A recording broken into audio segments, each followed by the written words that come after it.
Hello, Abnormal Investigations. Hope everybody's doing all right. A lot of people's been asking me about the Patreon video that's going to be coming out.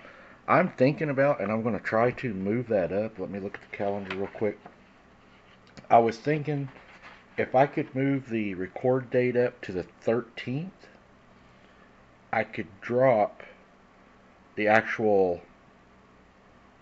video on the 17th. So I'm going to see if we can push that up. I'm going to let my team know and see if we can push the Patreon video up. So you will need to be a member of Patreon to see that drop, because there's no way that YouTube will let me drop that video. So being a YouTube member is different than a Patreon member. The Patreon link will be in the description of this video, and hopefully we're going to have that out really soon.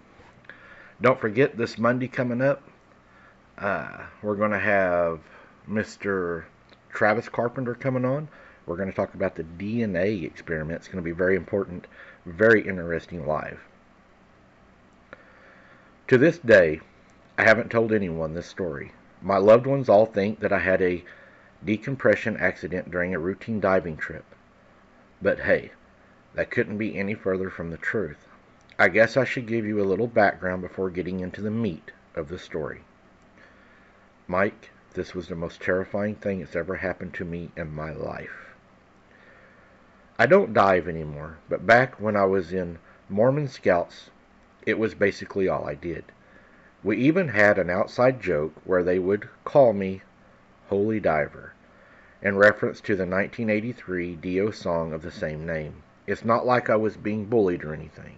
I quite like the name and the song as well, since I still listen to it regularly to this day.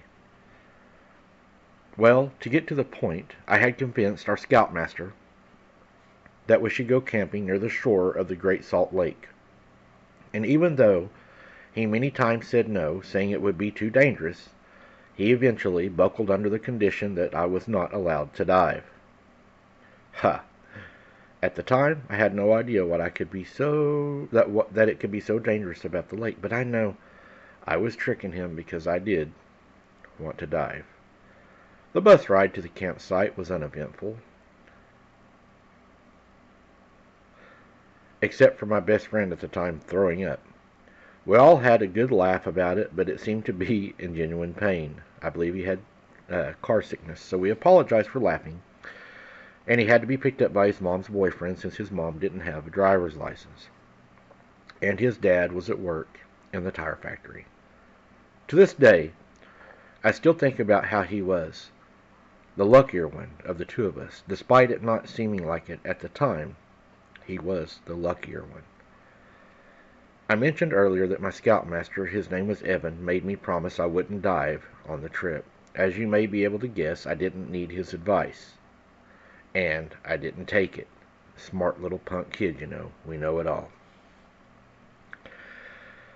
I had struggled all my stuff and all my life to dive this place, so I had smuggled all my diving gear with me into my big brother's sports bag, which was bigger than my sports bag, and thus was the only one that could carry all my gear. To this day, I still don't know why Scoutmaster Evan was so afraid of going to the Salt Lake. Maybe he knew something lurked down there, but didn't have the courage to tell anyone, because people do get made fun of and ridiculed. That's why I'm nervous about this story myself. That's definitely a feeling I can relate to. I never got to ask him, because he died violently not long ago after this story. It was in the middle of the night. Everyone else had gone to sleep. Since I had brought my diving light, the darkness didn't serve as a problem for me. I snuck out to the shore and geared up. I can still remember the dark reflection of my wetsuit, teenage body in the water side to this day. Somehow I felt like I had done something wrong, like I had sinned by breaking a promise to Scoutmaster Evan. But I had come so far, so I decided to jump in anyway. It was beautiful down there. To this day, I still believe that's why the monster inhabited these waters. Even inside the cruelest beasts, there must be something that brings them to the beauty. As true for all of God's creatures. But at least, I don't believe this is one of God's creatures. I was examining a rock when suddenly I felt pressure on my back as I'm wading in this dark water and I cannot see anything. My first thought was, this must be some kind of sea turtle. I realized how silly that was, since sea turtles don't live in lakes, first of all, and second of all, because I suddenly felt claws. I didn't get a good look at it, but good enough to give you an idea. But I saw scales and bright red eyes, almost like a demon. This thing was a cross between a turtle, a frog, and a human. I don't know any naturally occurring animal with red eyes, or anything that would look like this. It was about the size of a 4 to 4.5 foot man, I would guess, leading me to believe that's what it was. Maybe part man? Maybe it was a punishment for my sins. Maybe I was just unlucky enough to be the one on its territory during lunchtime. All I know is I was lucky to get out of there alive. And to this day, I still thank God for that every single day.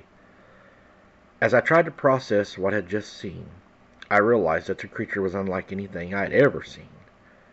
I tried to explain it. I would say it was a mix, like I said, between a frog, a turtle, and a human, but I wouldn't say just that. It wouldn't do it justice. It was as if someone had taken the worst parts of both animals and smashed them together into a grotesque, terrifying creature. It grabbed me by the shoulder, by the leg, and it put the top of its body on top of my shoulders and head, trying to submerge me under the water. It was trying to take me under. I slammed my light into its face, disorienting for a second, and then I swam like heck. The waters were dark, but suddenly I saw a light emancipating from above.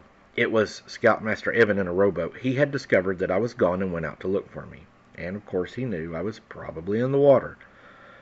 Knowing that monster probably wouldn't dare surface and let the Scoutmaster see it because of the boat and the bright light he was using, I had a second wind and I swam faster than I ever had before. I was about to go under from exhaustion. I jumped into the boat, blood gushing from the claw wound on my back. I was laid wide open. The bottom of the boat began to fill with blood. I told him I accidentally swam into some rocks, but he did not believe me.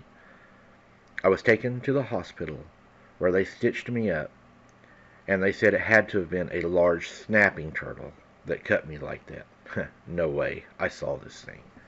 To this day, I don't know if it's because he knew about the demon, or if I was just a bad liar, but he did not believe me. And Scoutmaster Evan would look at me and say, "I know that wasn't a turtle. I know what's out there." As we rode back to the campsite that night, I was remembering the look in his eyes, the fear in Evans's eyes. He was afraid for me. He was scared for me. Pressing his shirt against my back, trying to stop the bleeding. 73 stitches in my back, inside and out. This was no turtle. I saw the thing. It tried to drown me. It tried to pull me under the lake. Would I have just been one of the latest drowning victims that went out and had a cramp and then was later attacked by turtles? I will never swim, never again, in the dark, and never where I can't see the bottom. This has changed my life forever, Mike.